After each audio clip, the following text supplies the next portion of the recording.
Hi, everybody, and thank you so much for joining me. Today, I'm speaking to Julie Foucht. Julie, I am so excited to be talking to you today because you are just my absolute hero, and I can't wait for you to share your story and some of your tips and insights. Really, welcome to the show. Thank you for joining me.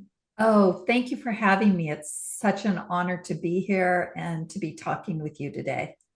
Thank you for your time. So let's jump straight into it. Let's pretend that you meet somebody in an elevator and they don't know anything about you. What is your elevator pitch?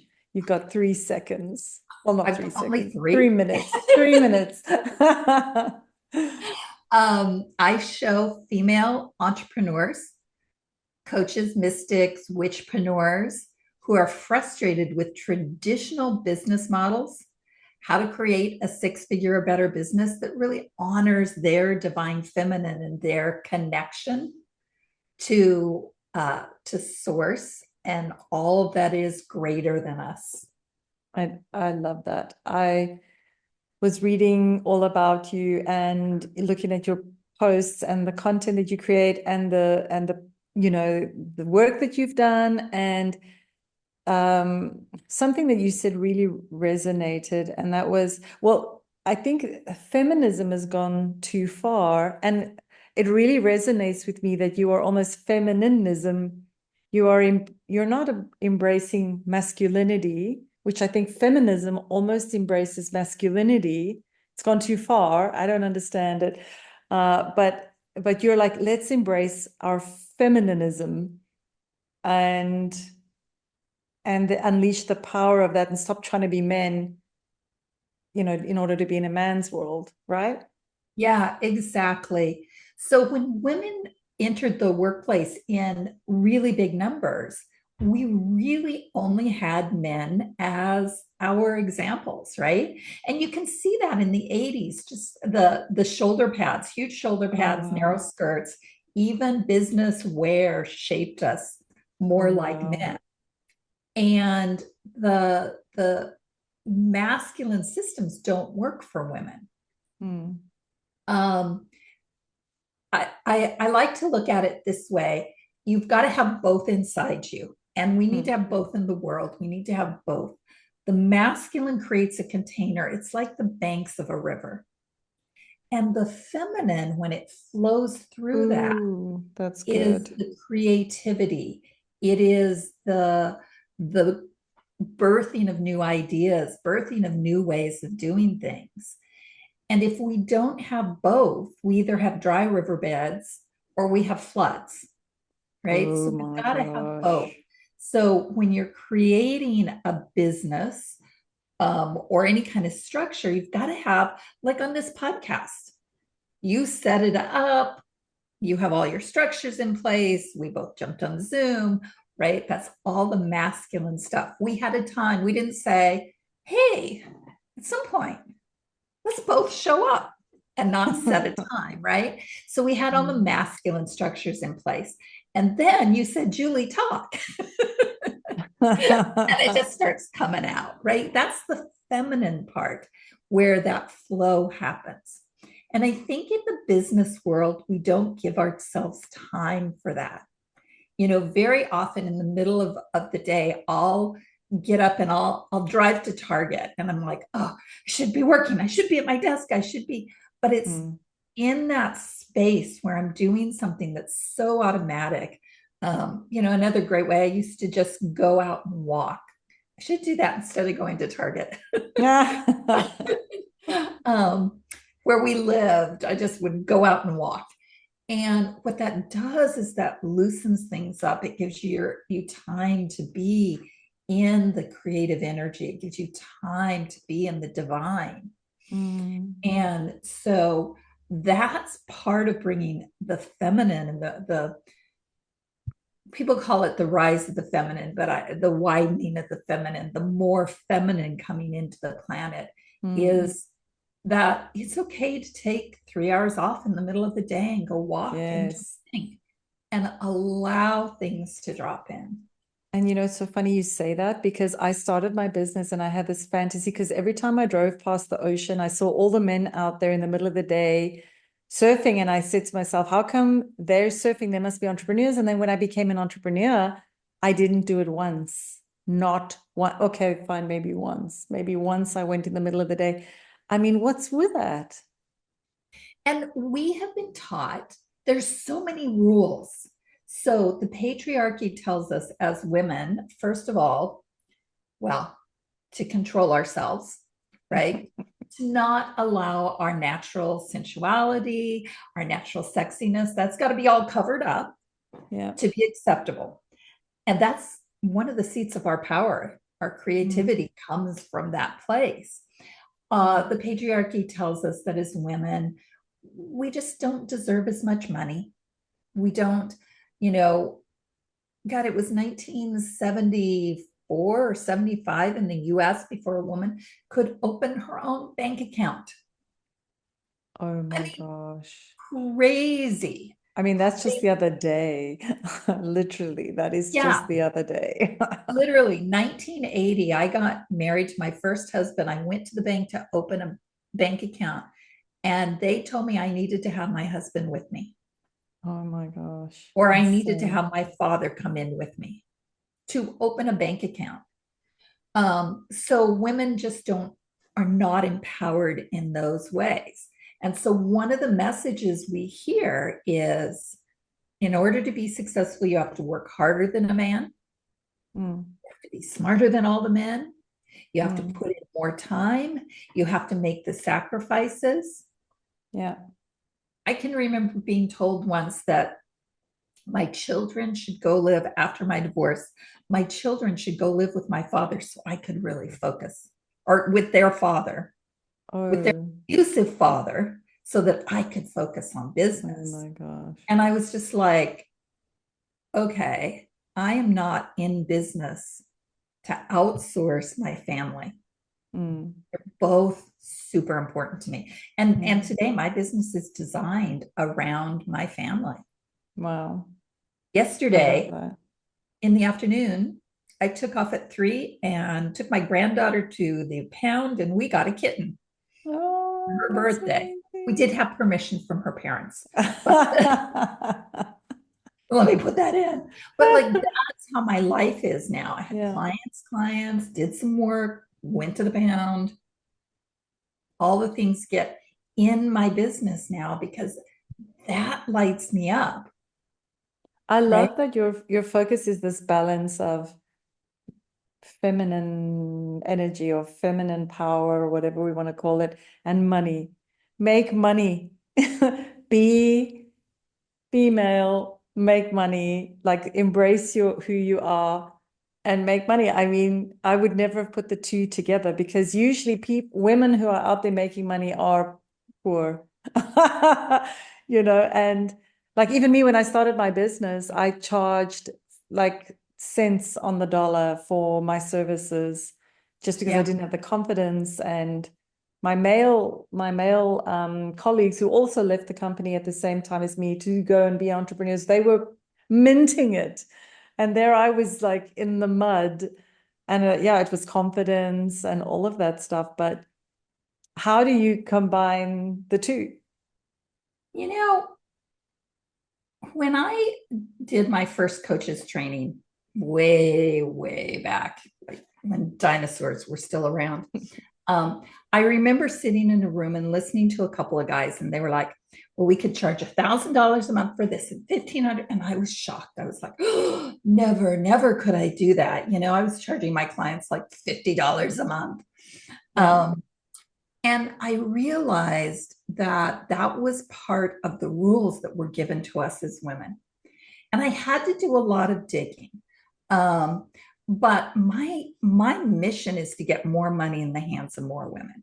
Mm. I stayed in an abusive marriage for 20 years because I didn't think I had enough money Oh to wow. raise my kids, and I didn't know how I would be able to raise the kids. I made choices that put me at a disadvantage because I didn't have money. And when I recognized that and I started to heal all of that, I realized that the way we change the world is to put more money in the hands of more women Wow. because women are the creators, we are the birthers. Mm. We bring new ideas in. And that is our role. That is our divine role, is to Wow. create new ways of doing things. That is not the divine role of men. That Mm. is ours as like we give birth, we create life. And Mm. so I really started this study of what money was and how money worked. And I think a lot of women think, like, I can't charge for my gifts, or, well, I was born this way, so it's not worth anything. Mm. And I've come to understand that those gifts were actually given to us so that we can make money. Mm. Yeah, Money that's is true. the energy of appreciation. Oh, wait, I have to write that down because I wanted to touch on that. I wanted to say the topic is the energy of money. I mean, you must have thought a lot about what is money. And you're saying now it's the energy of appreciation. Is that what you just said? It's the energy of appreciation. So somebody gives us money, we give them our time and our talents. That money is appreciation. There's an equal energy exchange there, Mm. right? So when I work with a client, I am giving them all of my wisdom, all of my energy, all of my knowledge, and they are giving me back their attention and their money in the form, their appreciation in the form of money. When I pay my bills, when I pay my electric bill, I'm getting appreciation for the fact that I've got electric power, that I can hook up my computer, that, oh my gosh, I get hot water in the morning. Mm. I'm so appreciative of that. And I'm willing to give my money in exchange for that. So if we look at money as an energy, not dollar bills or little cards that we've decided that they are, but as energy, then we can start to relate to money differently. And one of the things that I do is I have conversations with that energy. Oh, wow. I'll say, money, what do you want me to know? Or money, are there ways that I'm blocking you? Money, how do I expand over here? And I remember one time I was having a conversation with money about debt, and I heard the sound of hands slapping on a desk. And money was like, don't you dare. I give you a way to pay for the training, because I had used my credit cards to buy some training. And money was like, I gave you a way to pay for that. And now you're angry at me because you don't like the method that I came to you. And I was like, no, money. Nope. I apologize. I'm sorry. But it's that kind of thing that has really helped me to understand this energy better. Mm. Yeah. And so if money is energy, then energy is attracted, the higher, the bigger amounts of money are attracted to higher vibrations. Mm. If our attitude towards money, just like a friend, if your attitude towards money is you're not enough, the only time you think about it is when you're complaining about having to pay bills. Um, if you're constantly in a negative relationship to your money, then Yeah. that is going to close down your ability. Money's not going to want to come to you. Yeah. Like if you had a girlfriend and you said to her, please come visit once a month and clean my house, but I don't want to think about you. I'm gonna like put you in this back room that's kind of dusty and dark, and I'm not going to talk to you. Your girlfriend wouldn't come very often. And yet so many of us do that to money. It's true. I rarely think about it. I'm thinking about work and I'm thinking about how I can get it. I'm thinking about, do I have enough? But I rarely actually think about money, like really actually like, how do I feel about money? I have been aware for a while that I have blocks in my mind and that my business is as big as my thinking or mind, towards money and towards how much I charge and why I charge less when our work is worth, 10 times what we're charging. And I definitely know I have some bad I've got a bad relationship with money. I don't know. I actually am not friends with money. I I think I am blocking and this doesn't have to be a coaching session, but I do think that I have some issues around money that I haven't actually unpacked, and I need to befriend money, like you've said. Yeah. And I do want to say that it's to anybody listening to you, it's not your fault because we ancestrally have been taught these messages, Yeah. right? We have been taught that money is evil. And Mm. then we've been taught that our value is being a good girl. Mm.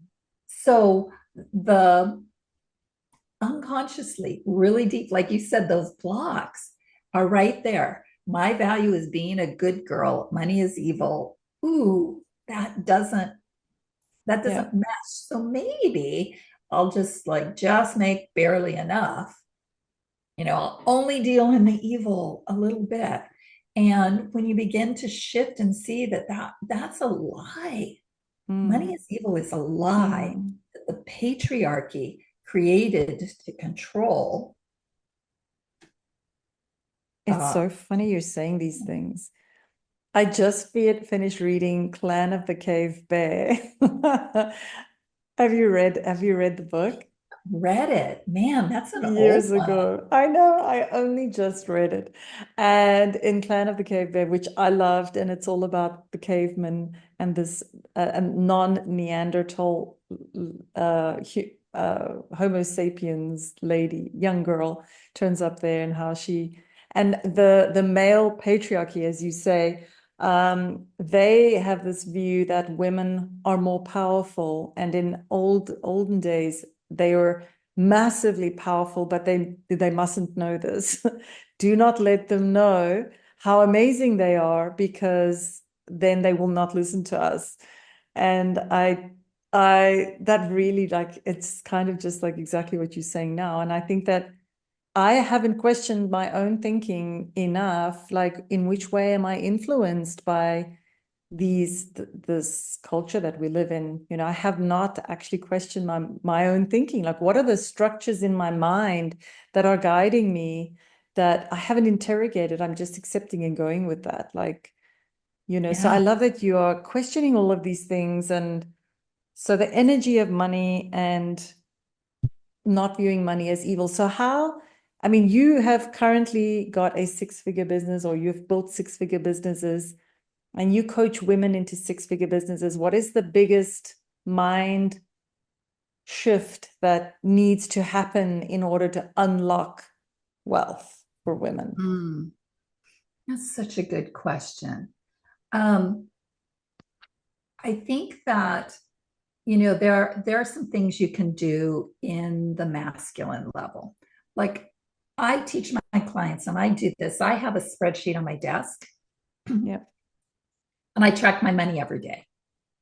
So money comes in, it goes on the little chart, and I have it on my desk so that I see it. It is not in my desktop where I have to open it up. It's not on my computer. It is a piece of paper on my desk. I write down the money that comes in, and I do it with such love and gratitude. Oh, You wow. know, um, a check from a client comes in, and I'm like, oh my gosh, source money, thank you so much. Right. And that's kind of a really basic masculine step that you can take. Um, and then I find that we need to go deeper. Like you said, there's some blocks, some mindset blocks. So for a lot of my clients, sorry, my voice is, Do you want to excuse me, get some water? Are you okay? I'm good. I'm good. It's it's good. So a lot of my clients that I work with, and take this with whatever beliefs you have, Yeah. um, are affected by what I call the witch wound. And the witch wound, whether you believe in past lives and you've walked the earth as a witch, or as a witch hunter, or you are just a woman on the planet, all of us are have this wound that says being visible, being powerful, being wealthy gets you burned at the stake. Because many of the women who were burned as witches were wealthy women. It was a way to take their property, is to accuse them of being witches. These were women who were healers, who were powerful in their communities. And so to take their power away, you accuse them of being a witch. They get burned, they get thrown in the river, they get thrown in the dungeon. And so that's often the first place we go. We heal that, we release any vows around that. And that's the first step. Then we look ancestrally. What are the rules in your family? My family had a rule that you don't outshine. We don't outshine the golden child, which is my middle brother. Now, people laugh at me, but my mother calls him her golden child. Like, he is the golden one, and you don't outshine him. And so for many years, my income, the top of my income was lower than what I thought he made. Oh, wow. And I had to dig that out and look at it and rewrite that and rewire my brain so that he could do what he wanted and have success in his life, and I could have success in my life as well. So we look at those things. And a lot of people think being successful in business is to put more on your marketing calendar and to push and to grind and do more. But really, it's starting at those places, starting internally. What are your beliefs? What are your wounds? What are vows you've taken that you don't even know you've taken? And I think you're absolutely right. Yeah. Because we block ourselves in so many ways. Like, I can't cold call, so I'm not going to cold call, but I haven't articulated these words to myself. And so I don't cold call. And then I wonder why I'm not growing, that kind of thing. And why don't I cold call? I don't know, because actually I'm great on the phone and people like me and I have a nice personality. And why don't I do it? I don't know. It's a block. So I think that you're absolutely right. Like, whatever your problem is, whatever your challenge in your business is, you've got to go back to the emotional sources, maybe. And I would guess, just from intuition, if it's okay with you, I would guess you need to go back to your childhood where someone told you, don't bother people. Ooh. Yes. I love the look on your face. Let's make a note. That would just be the first place I would look with that particular. Go back to the root of the lie that was planted, and I've got the fruit now in my life, and that the cause is back. Yeah. And I love what you were talking about. I believe in epigenetics, and I believe that ancestral behaviors carry through into our DNA. And it's kind of what you're saying. Yours is slightly more dramatic, your belief, and more, creative.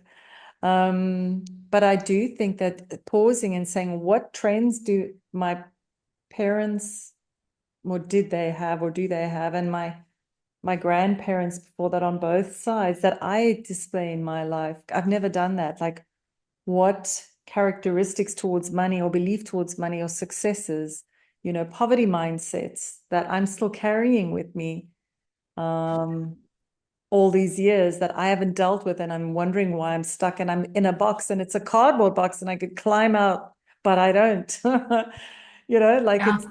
It's not made from concrete. I can just push it open.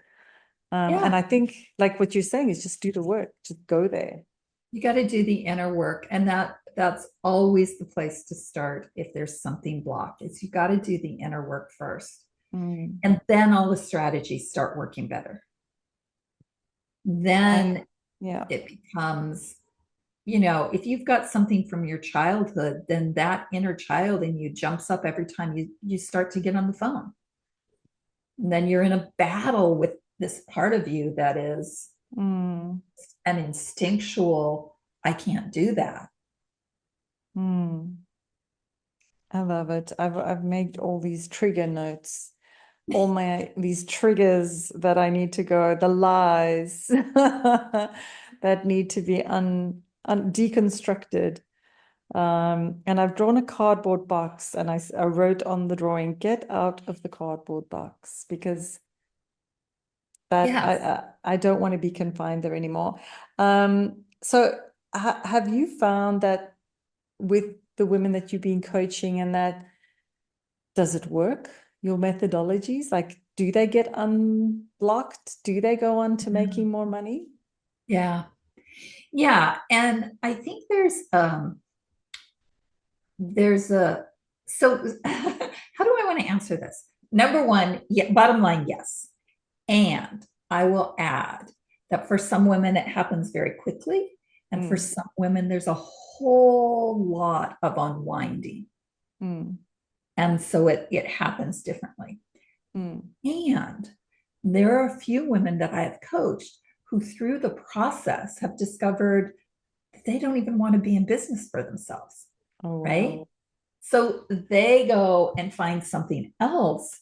That I was talking to somebody the other day who I coached, oh man, maybe during the pandemic.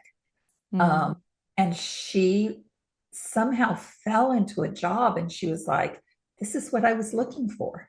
I mm, didn't actually want a business at all, but I couldn't see that because of the programming. And mm. once we let go of the programming, and as a coach who helps women in business, it's always a little ego thing for me, like, oh, they went to a job. But it wasn't because they defaulted, it was because that was for her, what she's doing right now Mm, fills every part of her soul's mission. mm, She just had to find an organization to do that in. Um, mm, and so, sometimes it's not the outcome the coach thinks it's going to be. But what I have discovered and then I have another one who, like during coaching, she quit her corporate job and immediately the next year doubled her income. Whoa, And it that's wasn't just, amazing. she was making six figures in her corporate job and she Whoa, managed to double that the next year. Um, it's and amazing. I'll never forget. I'm trying to tell the story and keep confidentiality, but I'll never forget sitting with her and her just looking at me and saying, "Oh, I can't stand my job anymore." And it's always a big gulp for me, they're Mm. taking that big leap. Yeah. But she knew in that moment that's what she needed to do. So Wow. the work is really about liberating women. Mm. When women are liberated to live their soul passion, then money comes. And it doesn't always come in the way I think it should. My ego thinks it should, right? Yeah. When my Yeah. ego gets involved. But Mm. I see these women flourishing afterwards. Wow. And it affects everything in their lives, it affects their Mm. relationships and their families and their health. And I see that. And it's just like that's lights me up. Very, That fires me up. very rewarding. Yeah. So that was a Um, really long answer to a short question. no, I think that's lovely. And it was an unfair question because every woman is so unique and so different. And I like the word that you used, unwinding. I imagine a spring that's been wound so tightly that it does take some women longer to let go. And, some of yeah, so everybody's different. Some go back to corporate and some leave corporate. And yeah, if I was you, I would be also very nervous if people were quitting their six-figure jobs, but it worked out. So that's testimony, I think. I think what it feels like to me is that you help people walk the path of light, which is the right path, the path that they're meant to be walking, almost their destiny. And Yeah. do you think women need to be older to find their destiny? Can you find your destiny in your 20s? Like I floundered in my 20s, but it all sort of came together in my 30s. Is destiny something that you find with time? Yeah, so the word destiny is really interesting. I prefer the word purpose. So, Okay. your purpose. Mm. Um, and as humans are right now, I think that this may be evolving. So my answer Mm. is how we are right now.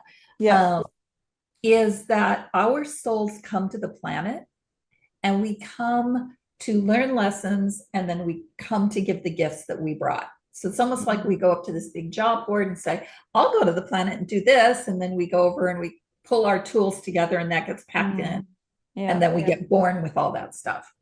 Part of the early part of your life is learning what it is to be a human on the planet. So in our 20s, in our early 30s, how do we get along with other people? How do we manage this Mm. game Yes. Very of true. society? How we're Yes. learning the rules of the game of Very being true. human. Um, for women, it's usually somewhere around 40. There's this point where we say, I've learned the rules of the game. Now Mm. I'm going to remember my divinity. I'm going to remember Oh. that I am connected to Source, God, the universe. And I'm Mm. going to learn how to play the game from that place. I love I'm going that to so learn how to be much. human from my connection to the divine. And then there's a Wow. period of time where we're learning that and we're playing the game from this different viewpoint of I'm not just human, but I'm also divine and source flows through me. Mm. Source, God, the universe, whatever your language is, Mm. it flows Yeah. through me as part of me. Um, and I am finding as I get older, as I move into my 60s, that this part feels like I have learned the game. Mm. Now I simply get to be the wisdom keeper. You know, Mm. I say that even as I say that, my ego goes, ooh, that sounds very big. But it also is very much what we're being called to.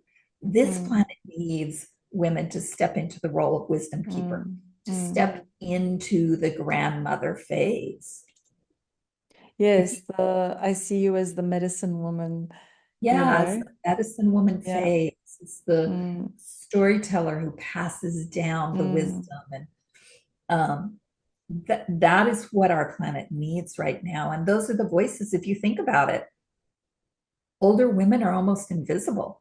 I know. I was just going to say, this is the time where people see, it's funny because as I've also aged, I was starting to see it as the flower of youth and beauty has wilted. But then I realized what happens after a flower, is on the tree. It turns into a fruit.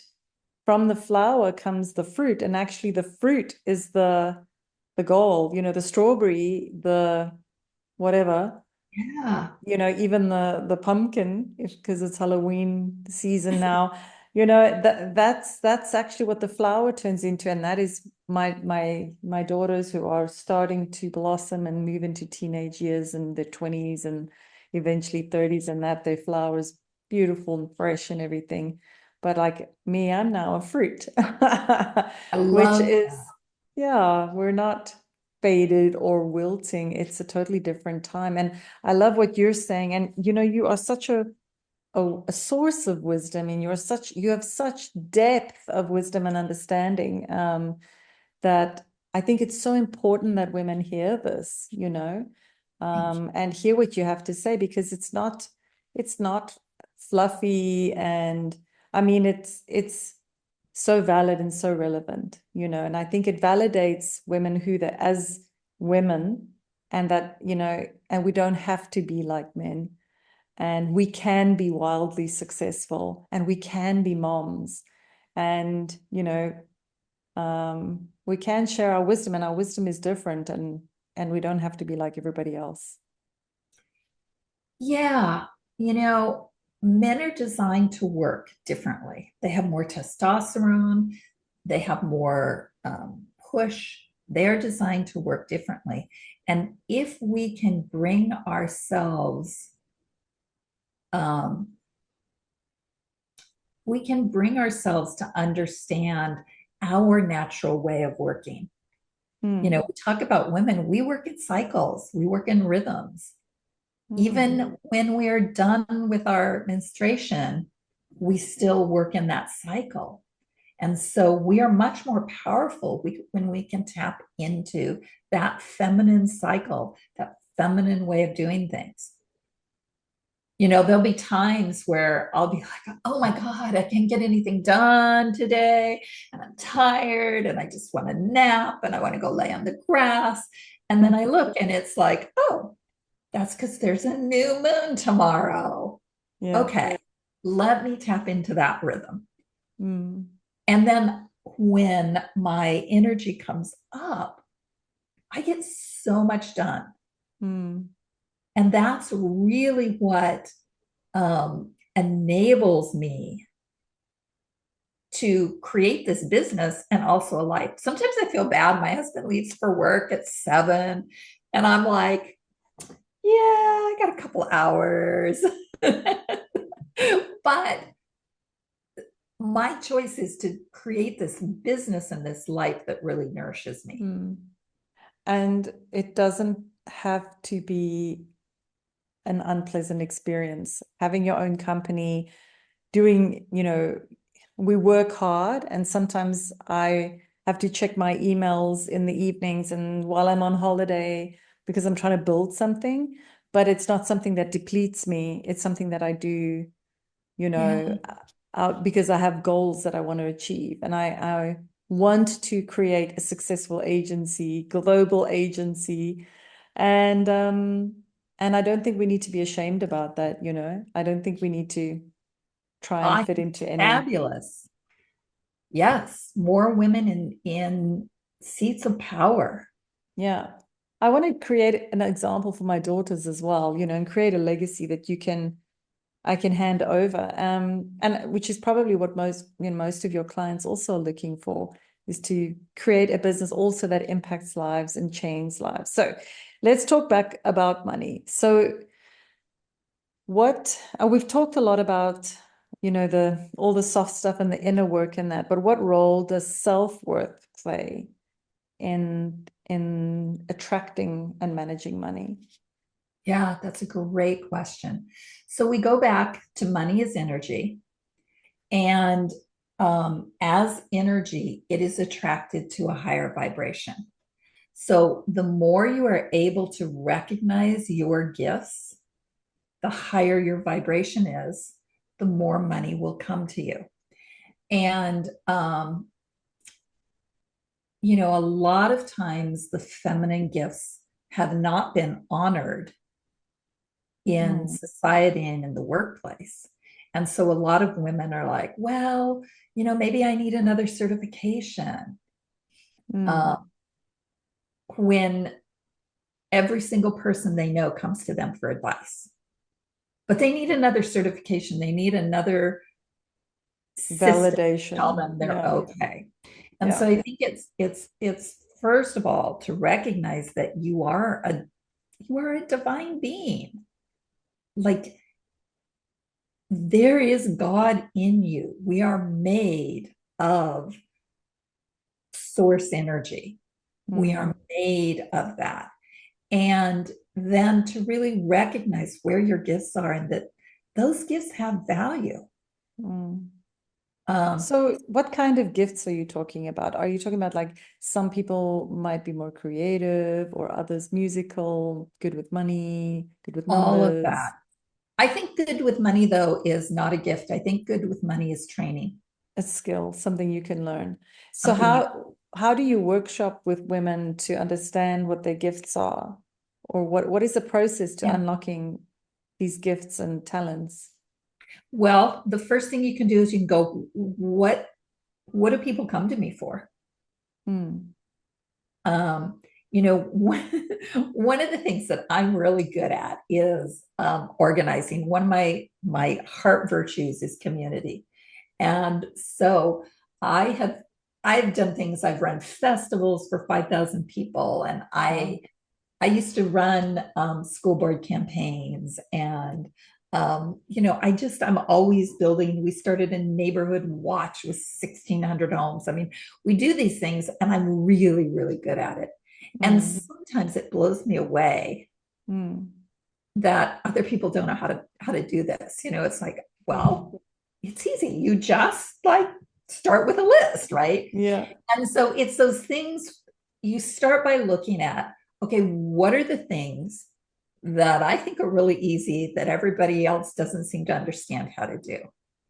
I like that. What are the things that I look at people and go, what? Why can't you figure this out? So that would be the first place. Then I would look at what are the things you really love? Like what turns you on? Where are you? Where do you get lost in time? Because Mm, you're focused on doing something. So that would be another place to look. And what are the gifts that you have that make that easy? mm, I think one of the things that I have that makes community organizing easy is that I'm able to see everybody's sort of deeper needs. It's just a wow. gift I have of seeing the deeper need and Mm, then designing things that allow everybody's needs to be met. wow. Um, but without that examination. Mm, And then I'm going to give you another hint, which is to go into meditation and have a conversation with your higher self. mm, Have a conversation with that part of you that walks the spirit realms, mm, and just say, what can you tell me about myself? mm. And even just talking to your higher self, you'll see things Yeah. um, that exist in you. So there's lots of, I mean, I could give you a ton of other exercises to do. Look at women you admire. You Oh, cannot, and what is it about them that you admire? And whatever it is you admire about them, you cannot see in somebody else something that doesn't already exist in you. oh, that's interesting. So, we look at Oprah Winfrey. What is it about Oprah Winfrey? Many, many women love her. What is it about Michelle Obama Mm, that you think is great? Um, I think Michelle Obama just always, always is willing to speak her truth, even if it's not popular. oh, wow. Oh, okay. Well, I see that about her. That must exist somewhere in me. I think Let's, so, because I see a dynamic, powerful woman, a leader. It's so interesting. yeah, Oh, that's good. That's a really good exercise. yeah, yeah. That one's really fun. And Yeah. then if you take that even further, so you see a dynamic leader, then you can say, okay, what are things dynamic leaders do every day? Mm, And then you grow that in yourself by doing those things. mm. You know, a Really? dynamic leader puts on pants for interviews. I don't know what. Our world has become so, mid chest up. I'm not telling you if I'm wearing pajama bottoms or not. It's so true. I told one of my young staff members who's in a sales role, I said to her, look, I don't care what you look like from the waist down, but from the top up, I need you to bring your A game. Yeah, exactly. Yeah, I like that. I think that's I think you're just such a font of wisdom, and there's just so much, and you're just like I could probably speak to you for hours, and I understand why you have such a successful coaching business because you're really like on another level. Let me ask you another question. So, can we talk about intuition? What is the role of intuition for women in terms of attracting and managing money? Well, I think number one, intuition is a gift. is a feminine gift. It's one of the feminine gifts. Yeah. Um, we all have it. We all have been taught not to trust it. We have been taught to trust our heads and to make pros and cons lists. And your head is not designed for that. Your head is designed to gather and store information and Yeah. to retrieve information for you. Your body is where your wisdom comes from. That's your intuition. So you'll feel something, you Mm. can't name it. That's your Mm. intuition. That's to be listened to. Mm. Making decisions, pay attention to how your body feels. And for some of us, it's in our hearts, and some it's in our gut. But those are the places we're meant to make decisions from. Mm. That is so good. And and you can start small, Mm. tapping into your intuition. You can stand in the grocery store and you can just feel, do I want oranges or apples? Yeah. Right? What feels better? Hold them in your hands, feel them on your skin, and you'll start to feel it. And that's how you start to tap into your intuition. So you And can then train it up, pick it train up. yourself to hear and or connect to it more. Pay attention to the voices in your head, intuition popping in and Mm. saying this, not that. Don't go down this street today. Yeah. Maybe lock your doors and get out of this area right now. Pay attention to those things. This client, not this client. Mm. I And call that the voice of God because always it'll say to me something like, take a sweater or a jumper, and I'll ignore it, and then I'll be cold. And it's something as simple as, did you do this thing? And then I just ignore it. And then I always am like, why did I ignore it? It was there. It told me what to do. And I yes. ignore it so often. And I think about those as our spirit guides. Um, often I will have conversations with those spirit guides, but it's just that little voice. And if you watch, like if you take a dog for a walk, a dog pays attention to all that stuff. They're like going along and they're like, oh, sniff over here. No, I want to run this way, right? They Yeah. are not constrained by, oh, society says Mm. that it looks sunny outside. Why should I bring a Yes. sweater? Yeah. So you start small and then you start trusting it on bigger things. And as you trust, this comes back to your self-confidence question. The more you trust that intuition, that little voice in your head that says, this, not that, or go Mm. this direction, the more you trust that, the bigger your self-confidence becomes. Oh, wow. That's incredible. Because I think that is a big question for a lot of women is how do I grow my self-confidence? How do I become self-confident? And so self-confidence then isn't a place of bragging or, being loudmouthed. Because it comes from here, it's a very quiet, grounded place. Yeah. It's not shallow and empty, a clanging bell. Can I say It's something about bragging? yes. So in my Facebook group, we brag every Wednesday. Oh, And this is why women are not used to celebrating and sharing their greatness. And oh, one of the ways to do that, like we have been taught as little girls, do not brag. oh, wow. And so one of the ways of unwinding those messages is to say, I am really good at Oh, this. that is so interesting to not suppress. It's like when you have Tourette's, they say the way to, and I don't know anything about this, so, but I've heard that actually to just say the words and not try and suppress it is like a healing. And this is exactly what you're saying, Just say the Yeah. braggy words, say how great you are, because in trying to suppress it, it comes out anyway. Well, and here's the thing about that. If you can't brag, you can't Mm. market. Wow.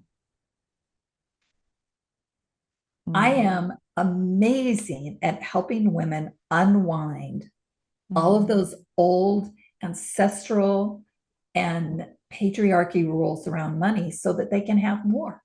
Mm. I'm Limitations, amazing at limiting that. thinking. And That is amazing. if I can't say that, I can't Mm. ever market myself. It's true. It's true. I am an amazing Huh. marketer and digital marketer and B2B marketer and strategist, and we get amazing results for our clients. And we work very hard. And I'm learning to be a better entrepreneur with time because it is also in some things I do really well, like Excel spreadsheets. I love Such a Excel. gift. Yeah. Do you know how many people can't do Excel spreadsheets? I need to make a list of that, of the things that I am not celebrating that I do well. I think that is so powerful and beautiful. And I don't know anyone that's doing that. I don't know anyone that's doing that, you know?